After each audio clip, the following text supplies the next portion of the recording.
Hey, how's it going? This is Professor Krspo, and this is Music Production 101.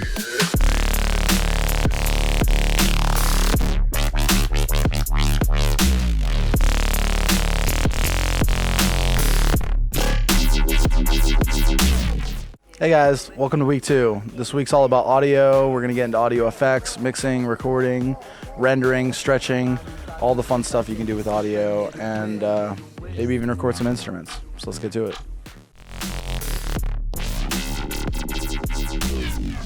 Okay, so we're going to get started with the basics, how to connect a mic to your interface. So the things you're going to need first is a mic and then an XLR cable. This one's already connected. The other side's already connected to my interface in the back. But yours, it'll probably be in the front jack. You just plug the other end of the XLR into the front jack, the male end.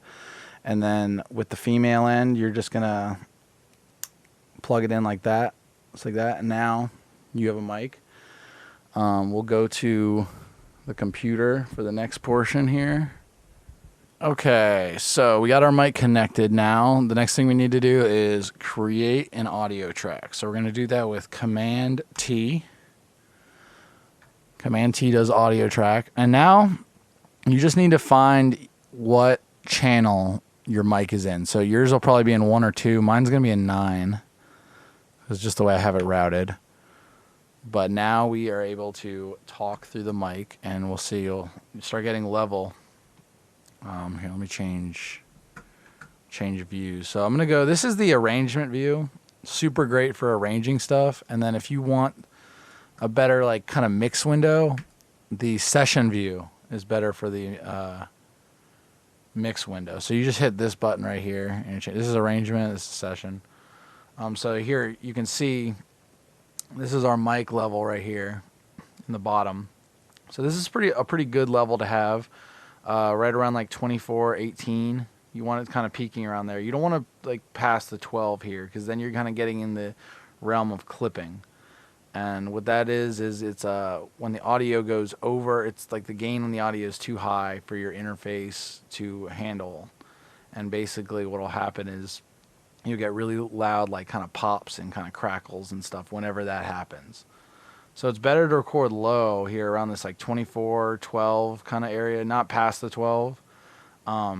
This is beautiful. If you can get it right around here, this is exactly what you want. And this will make sure that no matter how loud the singer gets, if they start like yelling or like doing weird stuff, it still won't clip. And you can always bring stuff up later. You know, you can record quiet and make stuff loud, but if you record really loud and there's clipping, you can't fix that. You can't make it quieter if you need to, or get rid of the clipping for that matter. So it's better just to record stuff kind of at this quieter level. Awesome. So now you got your mic hooked up. You got your gain and everything set up on the computer, right? Now it's just a matter of recording, and you know there's a better way to do it and a not so good way to do it. So the best way is to be in a room that's like acoustically treated, like this room. So there's like these panels on the walls. That helps with the sound and the reverb in the room. Because when you record, you're not just recording whatever's in front of the mic, you're also recording the environment that that person is in or that thing is in. So if you're recording me in this room, you're recording not only me, my vocal, but you're also recording the whole room. So it's really important to like know that before you go into recording. And maybe, you know, if you're in a room that's not treated, and you're going to record something, maybe hang some stuff on the walls, put some sheets up, try your best to kind of minimize the reflection points that the sound waves can bounce off of and make unwanted noise. Sometimes it's good. Sometimes you want the natural reverb of the room, but other times it can hurt a recording or just make it harder to work with in the mix. So it's just something to definitely think about. Always think about the room that you're recording in is really important. Another thing is mic placement and distance. If you notice, this mic is about a fist away from my hand. That's good. That's a good distance. You don't want to be like too close and like here, because it'll kind of sound muffled and big. And you don't want to be too far away, because then the mic's going to pick more of the room up and less of you. So you want to be a good like fist away. This is a good distance to be away from the mic. And same with like any source that you have. So say you're recording like a drum or something. If, you know, if this is the drum, you want to kind of have the mic about a fist away from the drum, pointing at it. You know, pointing at where you're striking the drum. Same with the guitar. So guitar, again, you want to kind of have it a fist away, and then maybe mic it, you know, right where the right near where the sound hole is. And then if you also want, you can kind of mic towards the top where the strings are if you want that effect. So there's tons of different techniques for recording, but there's a few rules that are like really important. Gain staging is huge, and then mic placement is really big, and then the room. So those three things, if you think about those three things, you should be good. Okay, so now that we got the mic hooked up and everything, let's record some audio. You can go down to the audio track, hit arm record. You can hit auto if you want to be able to hear what you're doing. If you don't really mind, you can hit off. If you have speakers, it's good to switch to headphones. That's what I did, because you don't want your mic to be picking up what's coming out of the speakers. You just want it to be picking up you. So put some headphones on so you can hear what's coming out of the speakers. And yeah, let's go ahead and record some audio.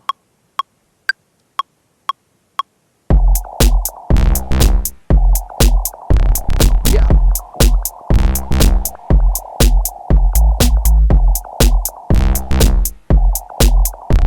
Okay.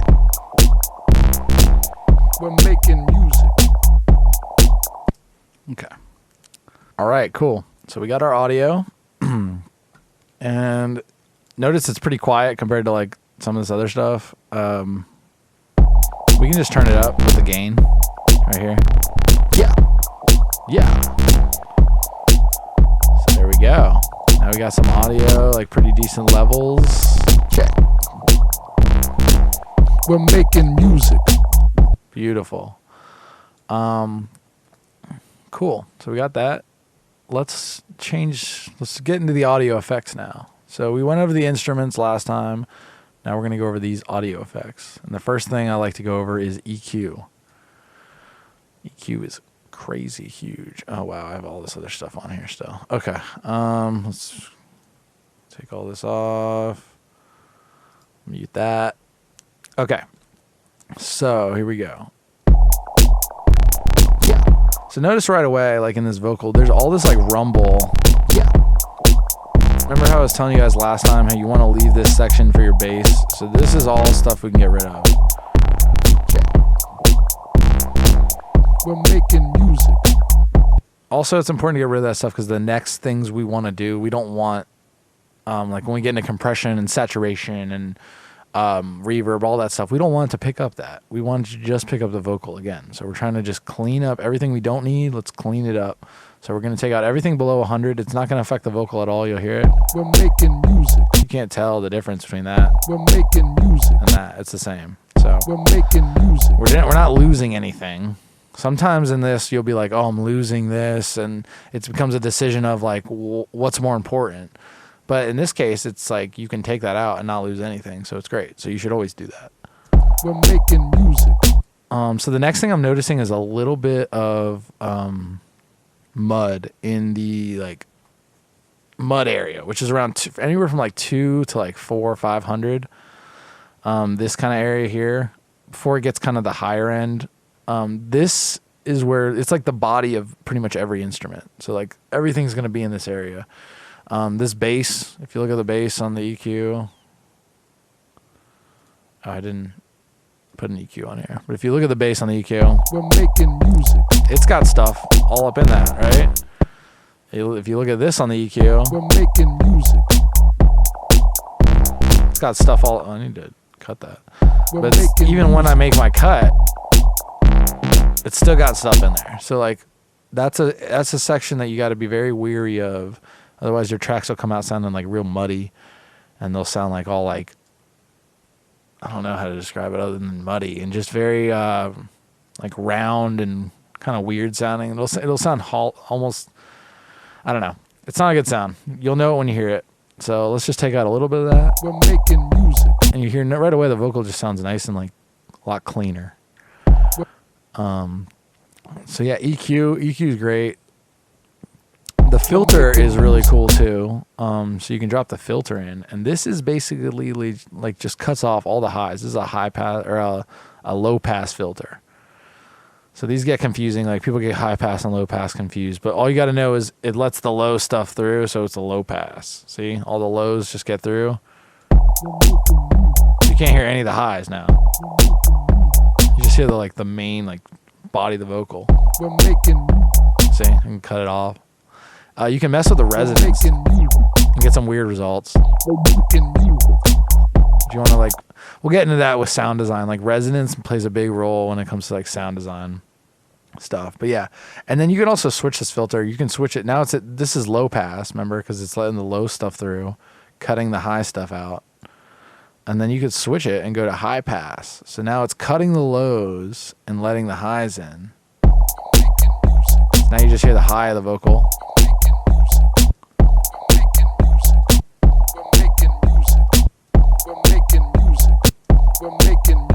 And then you hear the rest of the vocal as I pull it out. So yeah, that's the auto filter. EQ3 is basically the same as the EQ8, just a little bit different layout. I just use the EQ8 because you get the spectrograph and it's just so much more powerful. This you only get 3 bands. EQ8 you get up to 8 bands, and you could change what the bands do and stuff. So, and then the channel EQ, I guess this is pretty cool. This is so if you're a DJ, like I DJ too as well. So if you're a DJ, this is a really useful mixer because this is basically what you have on your DJ controller. So this is like your high knob. So if you turn the highs down, this is what it does on your DJ controller. So this is pretty useful if you're a DJ producer and you want to be able to use the DJ EQ, but you don't know how to make it in the EQ8. You can just use it on the channel EQ here. It's super effective, super cool. Yeah. I need to probably use this more because there's been times where I was like, oh man, if I could just, because sometimes I'll play my songs and I'll mix them in the club and I'll change some of the EQ stuff while I'm mixing and be like, oh, I kind of like that. Now I know I can just go, I can go to the channel EQ and replicate that. So that's really cool. So yeah, that is the EQ section and filter section. All right, cool. So we got our EQ our vocal nice and EQ'd. Now it's time to make it a little fatter and a little bit more and bring out the details in it because that's what you do with vocals. So the best way to do that is to get into the dynamics and start controlling the dynamic range. We can see right away, I'll open up my oscilloscope here. We can see, I'll show. We're making music. Is this not on the right channel? What's going on? Oh, it's frozen. There we go. We're making music. So this is what we're working on. We're making music. 1 second. We're making music. There we go. Freeze. Okay. So this is what we're working with right now. Again, remember, you can always bring the signal up. So the fact that the signal is kind of low right now is not a big deal. You're going to see in a second it's going to come up. But anyway, so back into the dynamics. There's all these different options. You got the compressor, the glue compressor, the limiter. Let's start off with the compressor, just the basic compressor. And I'll show you guys how this works. Now you can change the view. This is kind of like the new view that just came out. I don't know if I like this. This view was the one, I think from the last Ableton, but this is the view that I think is the most basic. It's just threshold, gain reduction, out. Super easy, super basic. And that's what we're going to start with. So first of all, we're going to bring the ratio down a little bit.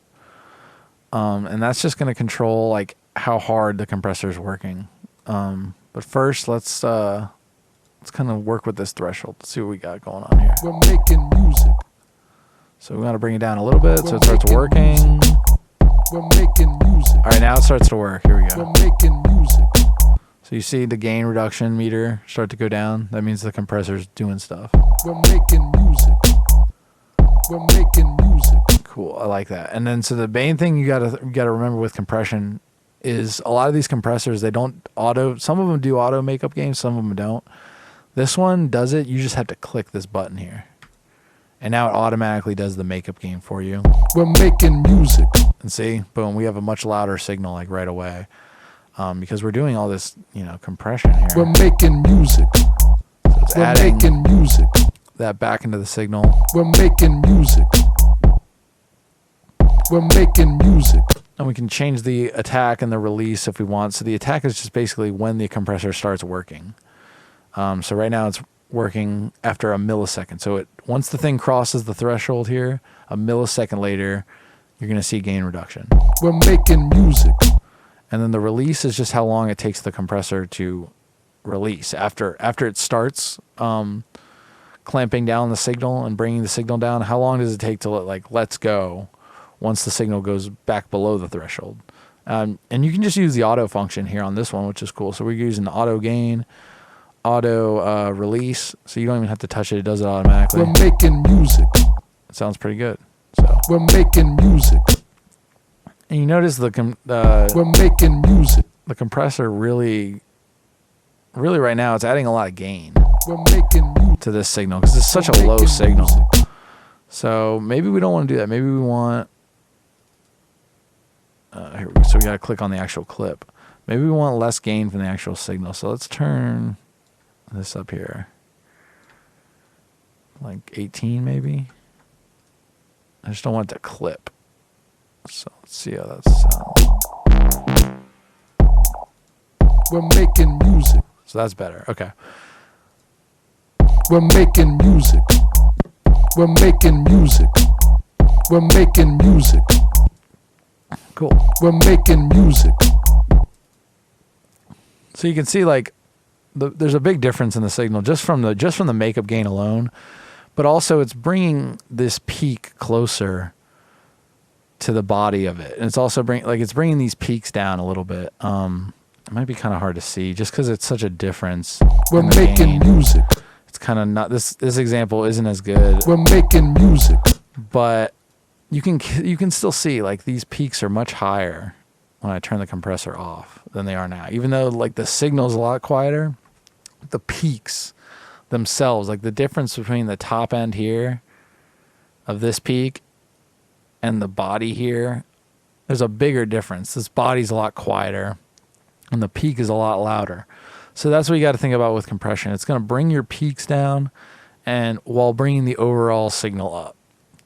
And the result is in a mix is it's just a much more stable and much more consistent sounding product. So your vocals will sound really, you can fit a vocal into a nice pocket if it's compressed well, versus if it's not compressed well, it's going to kind of be all over the place. And you might have to be doing a lot of stuff with faders, or you might have to, be doing automation stuff when you don't really need to do that. You could just compress it and get great results. We're making music. When to reach for this is basically just anytime you're you notice that a signal's kind of all over the place. And you can use an oscilloscope like I'm using. We're making music. And kind of see and be wow, look at this peak versus, just... Anyway. So that's a good time to use this, is because you can just even stuff out a little bit, make it sound more consistent. It's great on vocals, great on pretty much anything if you know what you're doing, if you don't overdo it. Notice that I'm not overdoing it because the gain reduction's not constantly going. We're making music. It touches a little bit. It's barely doing anything right now. I could probably crank this even more. We're making music. Yeah. We're making music. We're making music. So this is probably too much. It's literally hitting everything. We're making music. That's too much. But you want it to hit, most of the peaks. We're making music. That feels pretty good. We're making music. But yeah, so that's the compressor. The glue compressor is pretty cool. It's a similar thing as this compressor. We can actually use the soft clip function to maybe... We're making music. I guess it really doesn't affect that peak too much. Dang. But anyway, yeah, glue compressor is another really cool one. You can hit the soft clip function on it, and it works as a soft clipper too, which is really cool. I used to do that a lot. The limiter is just the harder version of this. So you see how this is 3-to-1, 4-to-1, maybe 5-to-1 tops. Limiter is 10-to-1. So every dB you go over the threshold, it's going to bring your signal down 10 dB. So you're going to see that right here. I'll show you on this piece. So right now, we're making music. Not really doing anything, but if we start slamming this by turning the gain up, we're making music. We're making music. We're making music. See how it's just like carving it out? And I could actually, maybe another example, instead of bringing the gain up, we'll just bring the ceiling down. So the ceiling is like the absolute loudest the limiter will let anything get. It won't let anything cross the ceiling. Unlike a compressor, which will let it cross and then just kind of attenuate it, the limiter will just shut it down completely. So I'll bring the ceiling like way down on this. We're making music. Like even lower. We're making music. We're making music. See, now it's just a straight line because the ceiling is, that's where the ceiling is on this compressor. The ceiling is right here. So it's not going to let anything above that. And as I raise the ceiling up, you'll see we're making music. Stuff starts kind of getting allowed past that. We're making music. So that's just a good way to think about the limiter. It's just if you want to put a ceiling on a signal and you don't want it to get any louder than a certain thing, slap a limiter on there. It's super useful. We're making music. But right now I think we can just mess with this compressor. We're making music. Pretty well off. Multiband compression. Same thing as this compressor. It's just now the bands are all separate. So you get you get a low band. So you get like a band from 120 hertz, so here and low, and then a mid band, and then a high band. So everything from 250 up is the high. So this is a cool. These are cool to use if you have a signal that's kind of like you want to just attenuate the high end. You're noticing maybe there's like a lot of energy in the highs, and you want to bring the highs down, but you don't really want to mess with the lows too much or the mid. Then maybe multiband dynamics. There's a lot of stuff you can do with multiband compression. We'll definitely use it a lot more when we start talking about sound design, because it's huge for sound design. You can really mangle and change the feel and sound of things with it. But yeah, we'll definitely get into that more. It's the most complex though out of all of these. I will say that there's a lot you can do with it. You could also completely ruin your song with it too. I've done that. So try to avoid that. And then the gate, super simple. The gate basically is, it's I guess kind of like a wall, like none shall pass. So it's basically will make this not make any noise unless it goes past a certain thing. So I think the best way to show this is like, okay, so see how there's all these little squiggles here. So this is just noise. And we can cut it out with the gate.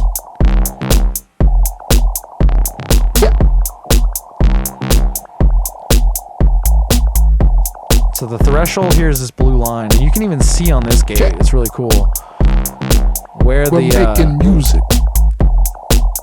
Where the noise floor is, and you'll have a noise floor anytime you record. You're gonna have this, and you'll start. The second you start pushing the gain on the things that you record, you'll notice, oh wow, there's like the room. I can hear all these little noises in the room. So that's what this stuff is.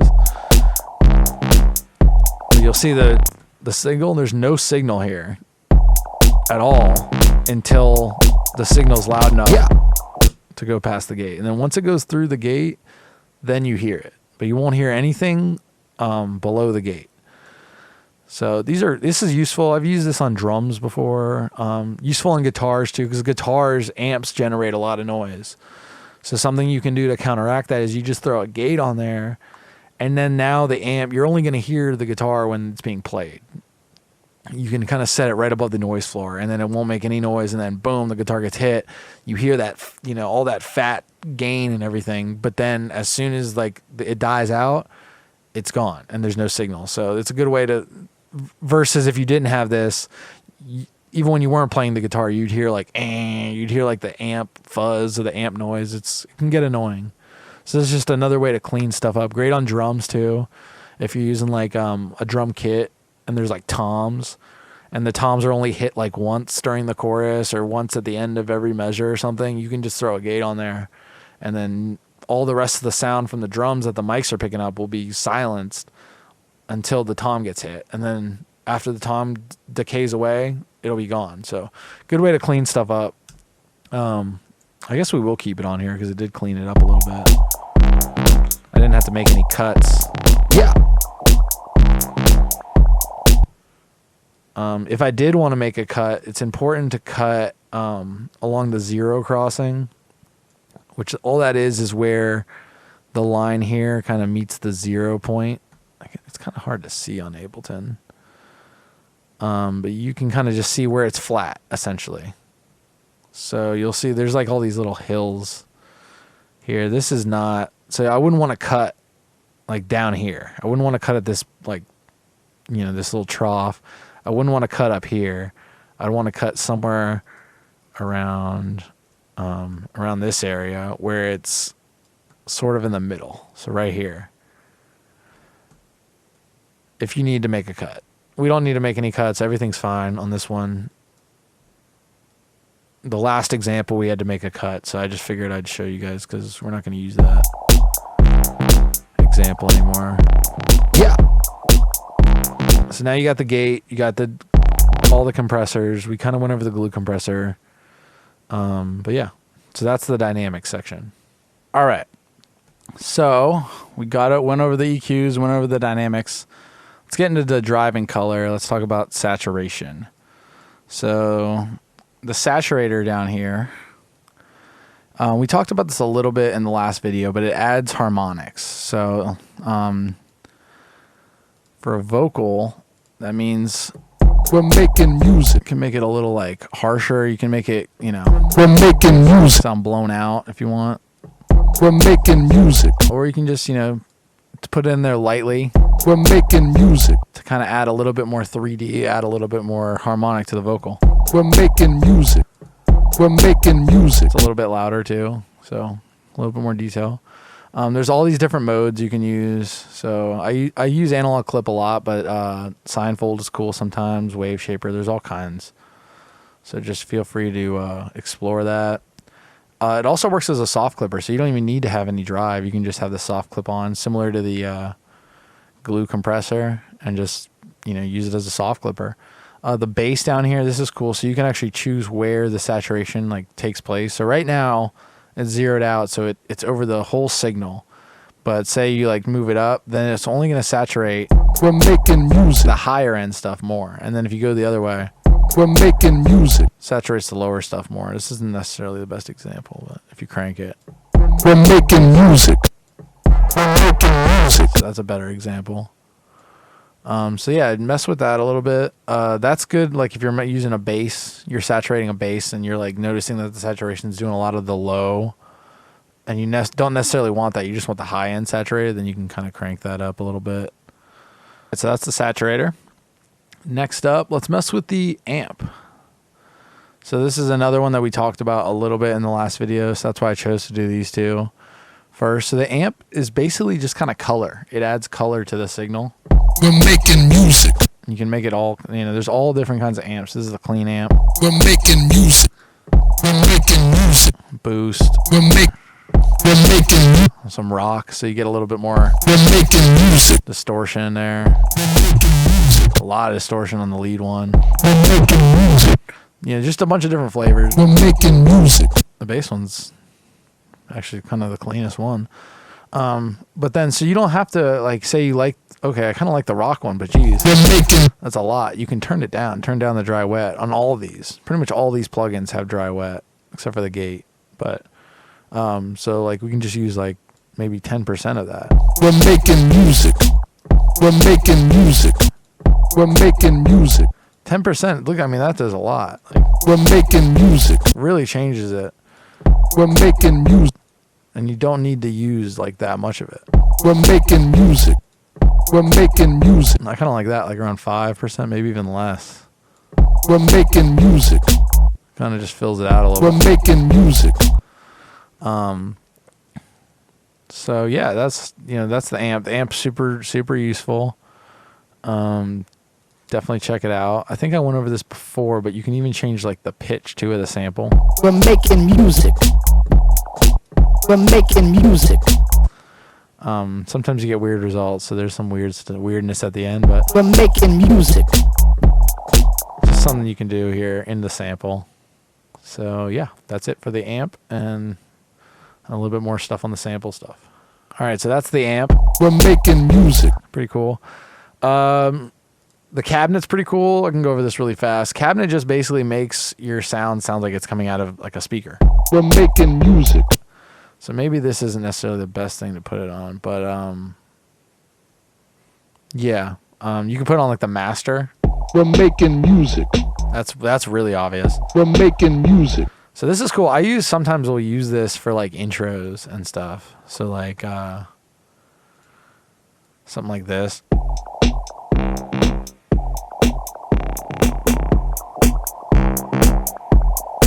And you kind of turn the dry wet over time down because it's like mono, and then when you turn the dry wet down, it kind of goes back to stereo. So it's kind of a cool effect, you know, pretty basic.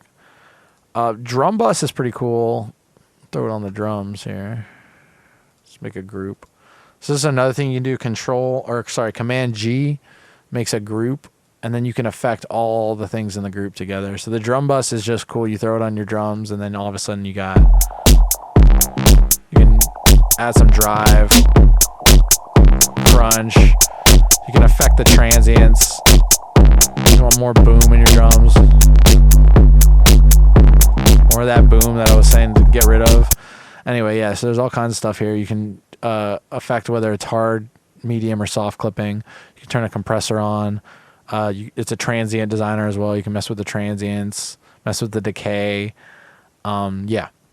Drum bus is pretty cool. I don't use it often, but it's got some good uses. If you ever record like actual drums in Ableton, I maybe would check out the drum bus because you have a lot of options here, and it's just like it's super easy. You just throw it on there and it has everything right away. Okay, so next up is the dynamic tube. Similar thing. This just kind of messes with the dynamics of the signal, the tone, the bias, there's a couple different shapes you can use, but yeah, it's basically like tube distortion. What's next? Erosion, very cool. This I've used quite a bit. You can use it on I keep throwing everything on the drum bus, but really I would use something like erosion on the bass. Throw erosion on there. There's a couple cool presets. I like this hiss preset a lot. I've used this a lot. It just adds like a layer of noise, and then you can kind of mess with the amount. But it kind of helps your bass, push through on work not as good as speakers. Remember I was talking about the harmonics before. This is another way to help your bass kind of be more clear in the mix. Sounds a lot clearer actually. Just a little bit of hiss. So yeah, that's erosion. There's all kinds of stuff you can do with it, but it's all about noise and yeah. Next is the overdrive. So this is like the distortion in Ableton.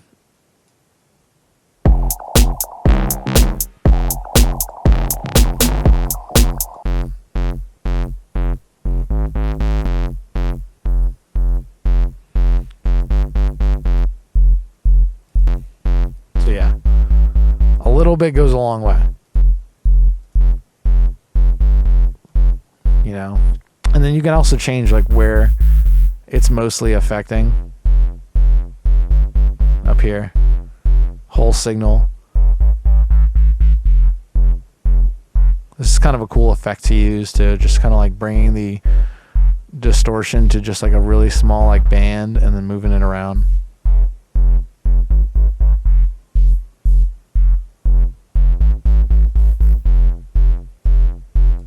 But yeah, so that's the overdrive. Super cool. We can go to pedal, this is just basically either a fuzz, distortion, or an overdrive pedal. Kind of similar to a guitar, basically. So next up we got Redux. So Redux, it just reduces the everything from the rate to the bits. You can add jitter, you can add all kinds of stuff. So like this is on the master.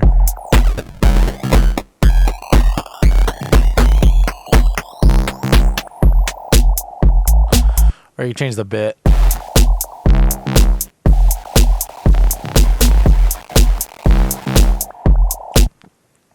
All sorts of fun stuff. This is another cool one to mess with for like intros and stuff. So that's Redux. Vinyl distortion is exactly what it sounds like. It's Final Distortion. There's a couple cool presets. That's what I usually go to. You can also dial it in yourself. And I think that's it for the Ableton stock effects. Sorry, not stock effects. The Ableton Drive and Color stock effects. There's so many. But yeah, that's it for that. We went over the dynamics. We went over the EQ filters. All right, so next up, let's hit the delay loop section. That's where it gets crazy. And actually, I think it would be cool to do some delay stuff on the vocals we just recorded. Which let's change the name of it. So Command R, let's call it vocals. I don't like stuff being named audio. It's unprofessional. And yeah, we'll change it here too. So yeah, Command R again in the clip does the same thing. And it's not working for that one for some reason, but I think it's probably because it's so short. But anyway, yeah, so you get the point. Command R, change that. But for vocal delay, the best way to do it a lot of times is to do it on a return track. So to create a return track, you can go up to here and you hit this one right here. Or you can do Shift Command T. So instead of just Command T, or not Shift Command T, Option Command T. It makes a return track. Option Command T. Boom. So now we have a new return track, return C. Let's put a delay on return C. I'll just drag it down there. Boom. And then we'll do like some delay throws. So what I mean by delay throw is I'm going to just activate the delay when the vocal part comes through. I don't want it to go on the whole time. So you'll see what I'm talking about here. I'm going to hit record to do it, and then you're going to see me. I'm just going to move this knob here up and down, this little box here. I'm just going to move it up with my mouse when the vocal goes through. So you'll see here.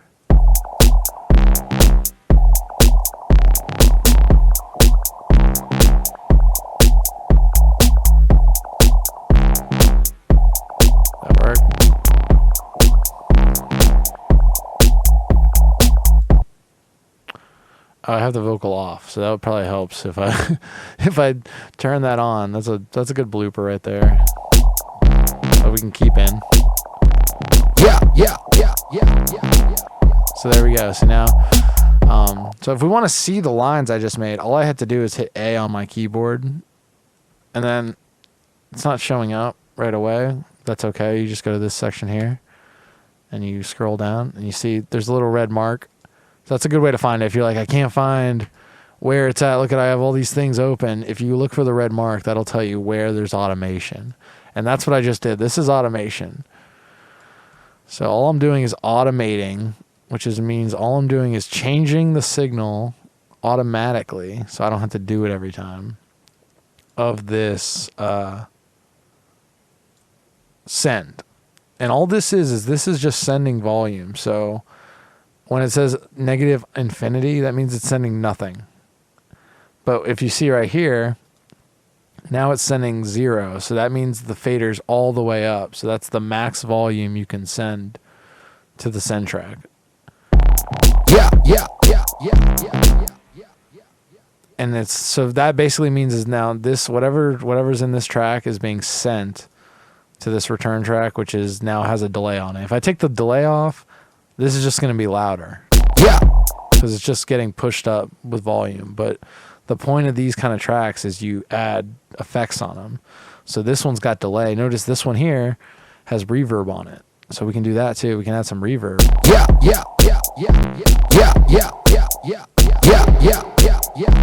So now our vocal sounds like it's in like a cave. Yeah. We'll just add a little bit of it just to give it some space. Yeah. And we'll turn the volume down. This is a little loud. So yeah, so now we have a little bit of reverb. We have negative 20 reverb, which is just a little bit of reverb. We're making music. We have our delay throws now, which just kind of fills in the space a little bit. And I think I was adjusting these before while I was talking, but you can adjust like the whole. If you see all this line's a little bit far back, you can adjust the whole thing. You just grab it, or you just select it with your cursor, and then it allows you to grab the whole thing, and you can move it and make it nice and tight. And see, this one I started a little bit late, so I can pull it over. And a good thing to do is if you hold the command key while you grab something, you can drag it. Cool. So I adjusted the reverb a little bit just so it's like at a tasteful amount. And you can see our automation. Got the automation done. Yeah. So yeah, we went over a little bit of the delay stuff, but there's way more stuff in here. So let's try to get through the rest of it here. So we got the beat repeat, which is super cool. You throw this on your drums. Yeah. And it kind of makes like little fills. You can do different variations. Check. We're making music. But anyway, it's kind of weird, but there's some fun stuff you can do with that. There's definitely some stuff. Echo is very similar to the delay. It's just a different style delay in Ableton. It's just so you see it. So yeah, it's just a different look than this delay, but they both essentially do the same thing. They just have different styles. So we don't need to get too into that. The filter delay is interesting because it's like same delay, your left, right, and your center, but then you can adjust the filters on each one. So that's kind of cool. The grain delay, it's messing with now. Yeah. This has been kind of like a big thing lately, is like grain delay, grain modulation. We're making. But there's all sorts of like kind of funky things you can do with grain delay. It's just, again, a different type of delay. So it's just different. These are all different flavors. What you're going to learn is a lot of these are different flavors. So it's like they don't really, like the delay, the echo, the filter delay, the grain delay, they're all like kind of the same thing, but different. It's a different flavor. So the looper's pretty interesting. I don't think I've ever used this, honestly. Yeah. But essentially, it looks like you just record something, and then you can basically make a loop out of whatever you record. So that could be useful, kind of like the looper like that you have on a guitar. So like a lot of guitarists have like guitar pedal loopers, so they'll hit the loop, start playing, hit the loop again to stop, and it makes a loop. So you would have to play audio into that for it to work. So for instance, I guess we could do it here. So this is a drum, but it'll be a drum loop. I guess, yeah, we'll do a drum loop. That's fine. Yeah. So recording. You can stop, and then Yeah. hold on. We don't want to actually have these drums playing anymore. So this is, and then now we have a loop. Yeah. Check.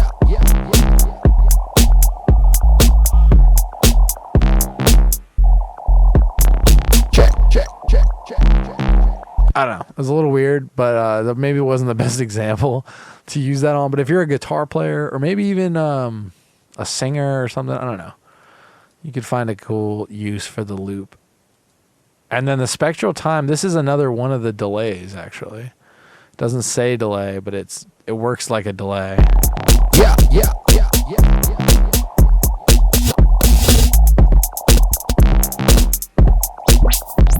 Check. We're making music. This one's cool because you get the spectral image of what the delay is doing on the graph, which is pretty cool. If you're into like spectral graphs and stuff, I mostly, my main things that I really like are the oscilloscope. Yeah. And then the spectral analyzer. Yeah. But this is the spectrograph is another way to look at music and sound. So, and that's in one of the audio effects here, and the delay loop is the spectral time. You can throw it on. Yeah.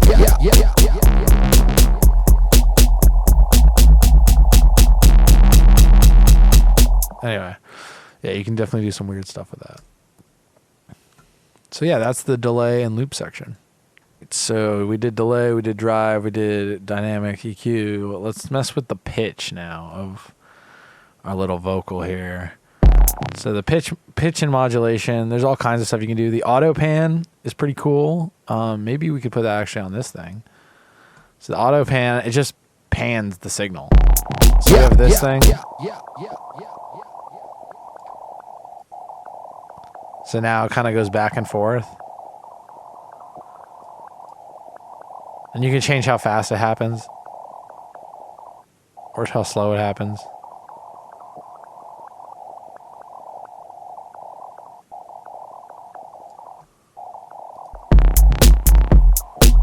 That's kind of cool. So yeah, that's the auto pan. Really fun stuff. And then you got the chorus, which basically chorus, it just kind of adds like, it adds basically layers to your vocal, kind of harmonic layers. So you hear it here on this part. We're making music. So that's with it. Here's without. We're making music. So the chorus kind of adds like some like We're making music. kind of, it's modulation. It adds like pitch and modulation, and it's like multiple pitches. You can kind of change We're making music. the kind of vibe. We're making music. Vibrato. Get real funky with it. We're making music. We're making music. You know, whatever. I kind of like that actually. I'm a weirdo. I like that stuff. We're making music. All right, so next up we got the phaser and the flanger. This thing's fun. So phaser and flanger, it kind of moves. It's a moving modulation of the signal. So you We're hear it. making music. You turn it up, turn the speed up a little bit. We're making music. We're making music. We're making music. So again, we're gonna get into a lot of this stuff later on. So I don't want to go over it too much right now, because we're gonna get into this big time when we get into sound design, phasers, chorus, all that stuff's really important in sound design to get the sounds that you kind of want and make them big and wide and all that.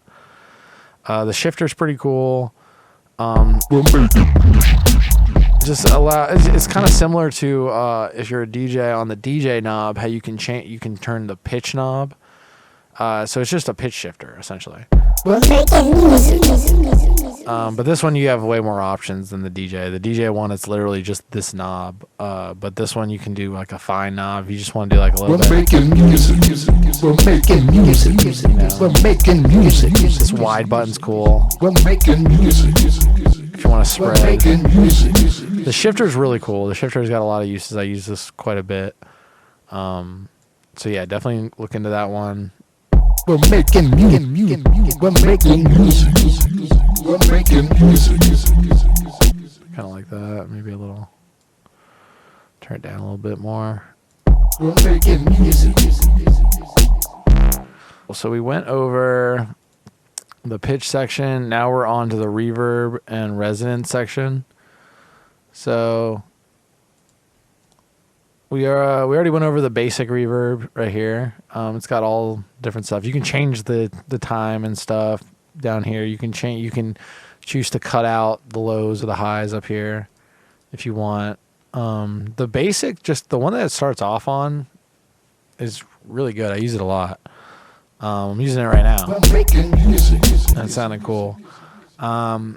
So Corpus, real quick. Corpus is one of the resonance ones, and it's if you want the sound to sound like it's in like a beam or a tube or a plate or something, a string. You can do some weird stuff with Corpus, but that's Corpus. The hybrid reverb.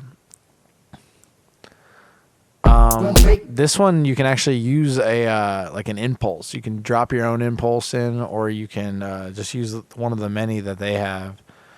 But they have all kinds of different studios that they've actually like gone to and taken impulses of. So that's the hybrid reverb. If you want like an actual like, oh, I want my stuff to sound like it's played in this great studio. Like, oh, I want it to sound like it's played in Saint Savior of Jerusalem's, or the Carpentry or whatever, vocal deep stone a town hall, you know what I mean? There's like all kinds of stuff. You can also, like I said, you can record your own impulses if you have the correct mic. And again, resonators. This is some weird stuff you can kind of mess with. I guess I wouldn't put this on the reverb channel. This is something you put on like a vocal channel. So if you see, it just kind of gets it. Things can get kind of wonky. There's some presets in here you can mess with. But it's all like filter. It's just, resonating certain frequencies in the sound. There's a spectral resonator too. Again, if you like the spectrograph stuff, that was actually really cool. I just opened that, and that's the default sound on that. That's so gas. All right, we're using that because that's so cool. Wow. Beautiful. So yeah, that's the resonator. There's other presets. I'm sure they all sound great. Looks like there's some drum presets. A lot of drum presets. So maybe you use this on drums, and I just threw it on vocals out of, just to try out, and it sounded really cool. So that's the other thing. You guys, like, feel free to experiment. The more you mess around, it's kind of like science and stuff. The more you mess around, the more you find out. So feel free to just, this obviously, I don't think this is supposed to go on vocals, but it isn't not supposed to. It sounds cool.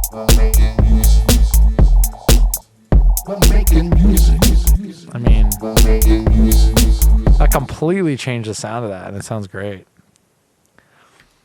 And then the vocoder. Vocoder is another one. This one actually is for vocals, but you can do all kinds of stuff with the vocoder. This is you can even draw in stuff here. Try to find a preset that's cool.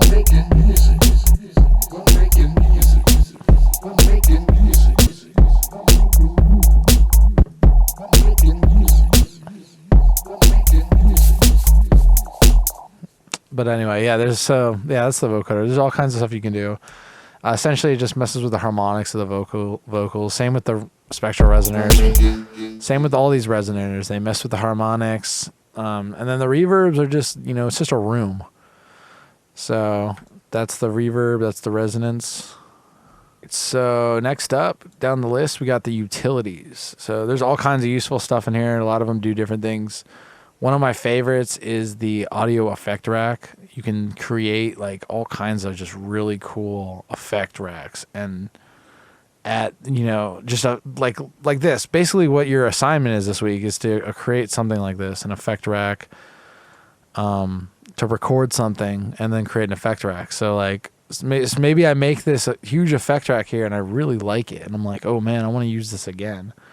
All you have to do is you just shift click all these so they're all selected, and you hit G, and it makes it into an audio effects rack. And then you just hit this save button right here, and all of a sudden, boom, your effect rack is saved. So really cool. I have a bunch saved already, and I even bought some. So these are very useful, all kinds of stuff. I'll probably give you guys access to some of these in the course materials, just because they're so they're so essential to like my workflow. But yeah, audio effects rack is huge. Definitely something you want to use. Definitely something you want to mess with. And then there's all kinds of like presets here already. Like if you want to like hear how your mix is going to sound in a car, you can use one of these presets. There's all just all kinds of stuff. So like, feel free to. This is really, the utilities are really slept on. There's like so much stuff. If you want more space, there's DJ effects. There's just all kinds of like effects in here. Modulation. Like look through here because there's so many. This is where Ableton like. These instruments, whatever, these presets they're all right. We've managed to find one that was pretty cool with this analog bass thing, but they're okay. But I think really the real like good stuff in Ableton is in this kind of stuff, like these presets down here, this audio effects rack. The align delay is if you could just throw that on something if you want to like make the time, make it slightly off. Super useful. You could actually also do that in the track too. There's a way to do that in the track. But if, yeah, say maybe you're like, whatever you're recording in has a slight delay on it. You could add a slight delay to like everything else to match it, or you could speed it up with the align delay. So it's not always a delay. You can actually speed stuff up with it too.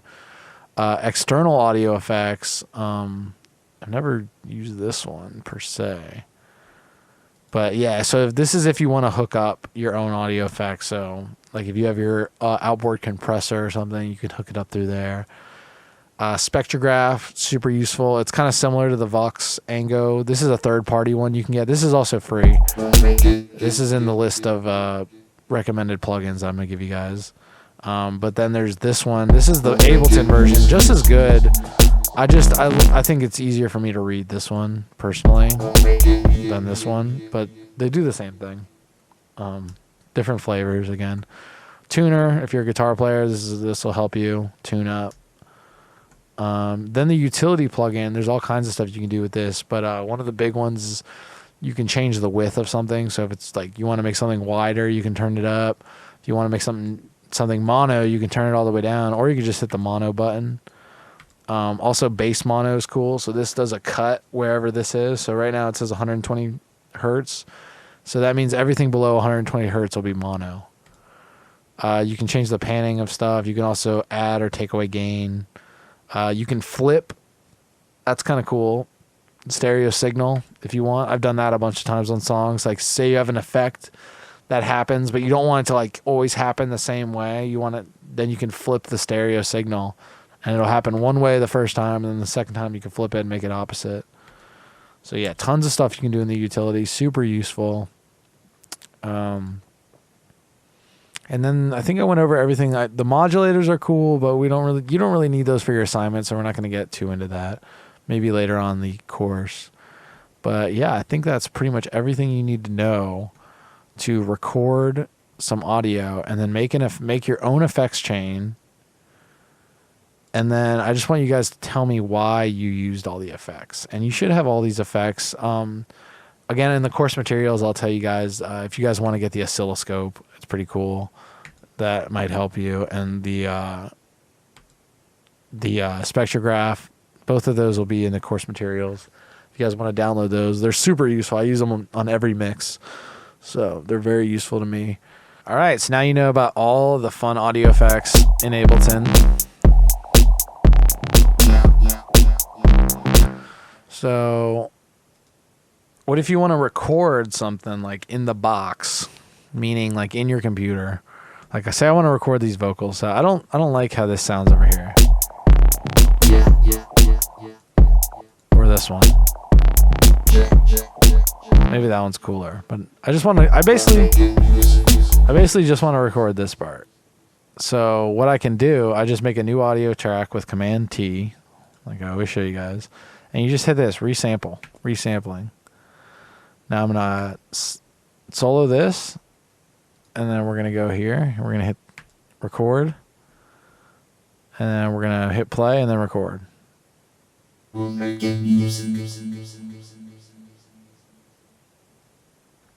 So now we have a rendering of this with all the effects and everything on it.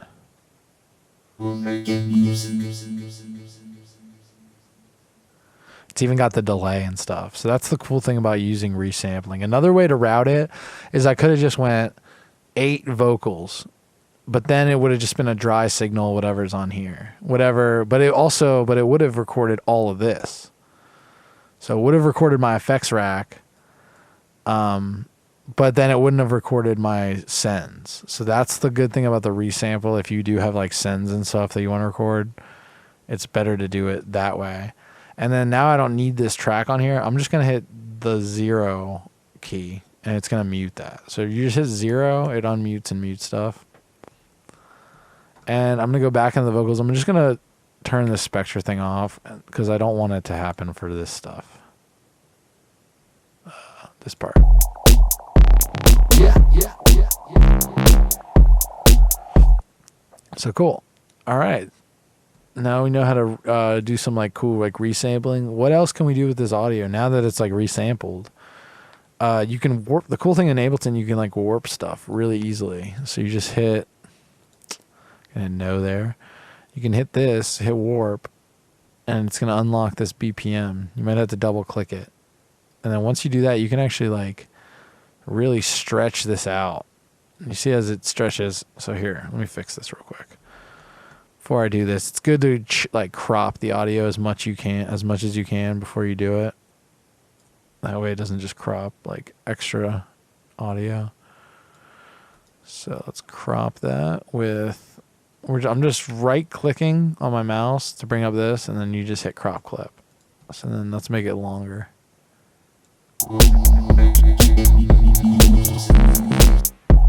So you can do some weird stuff. Really good for like intros or build up sections. You can like really get weird. You can also make it like faster too if you want.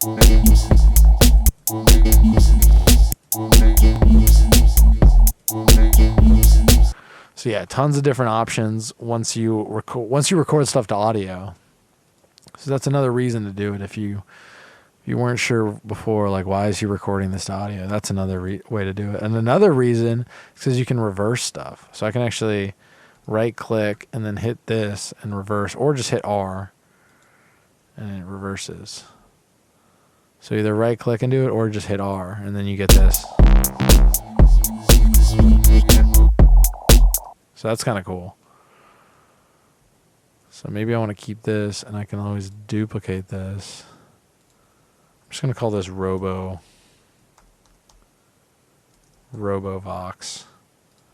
And then we'll do this one, RoboVox reversed. Let's keep the session in order. Keep everything clean. So yeah, we're just going to hit the R button after we select it. And now we have this weird, like, weird one we can do every once in a while.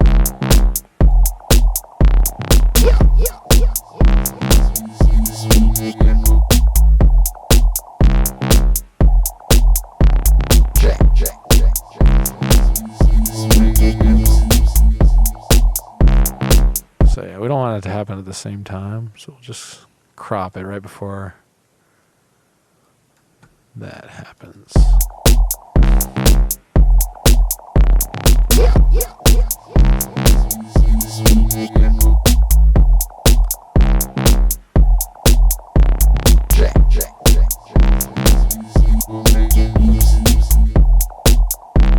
Pull it over a little bit more.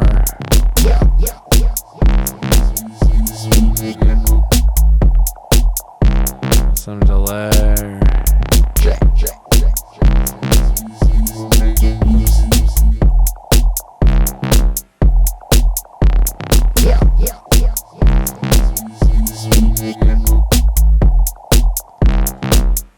So I like the this delay on here, so I kind of want to copy it for this. I should be able to, right? Copy the delay on the mixer. Doesn't want to do it. Oh, there it is. Okay. All right, cool.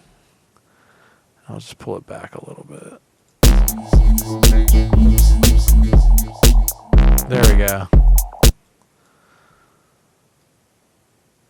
So that was the thing. So this was just dry. There was no delay or anything. This is because it was a fresh new track when I made it. It didn't have the delay of the vocal, so I just added it back. But yeah, so that's the reversing, that's the rendering, that's the stretching and the squeezing and the messing with the audio. That's all that. I think I covered pretty much everything there. All right, guys, so that's week 2. We went over audio, went over all the fun stuff you can do with it. We went over all the Ableton stock audio effects. We talked about reverb. We talked about automation even, some reverb throws. We did, or some delay throws. Yeah, so this week's assignment is to create something now out of audio. So like either recording with a mic, if you have a guitar, if you have a synth, like anything, any audio you can record it. I want to see that you guys can record stuff with your interface. For whatever reason, if you can't do that, it's fine if you do something in the box like I did. So render something in the box, basically anything you want. And then the main part of the assignment is I want you guys to go in to Ableton, and I want you guys to make an audio effects rack similar to the one that I made today. So basically just like this one, and I want you guys to explain like why you used all these effects too. Doesn't have to be like a whole story. I just want to know like what your thought process was. So for instance, like, I used the EQ, I wanted to cut out the rumble, and I wanted to cut out some of the mud, and then I used the gate to take out the noise floor, and then I compressed it all once it was nice, and then I added some saturation, you know what I mean? Just basic, just like why. Just go through your effects rack and tell me why you did everything. And then I also want to see you guys doing some stuff like how I did with some like reversing some audio or maybe stretching it. One or the other. I want to see some reversed audio or stretched audio, something like that. But yeah, just mess around with the audio and just, have fun. All right, guys, so that's week 2. You got your assignment. I'm looking forward to hearing them, and I'll see you next week.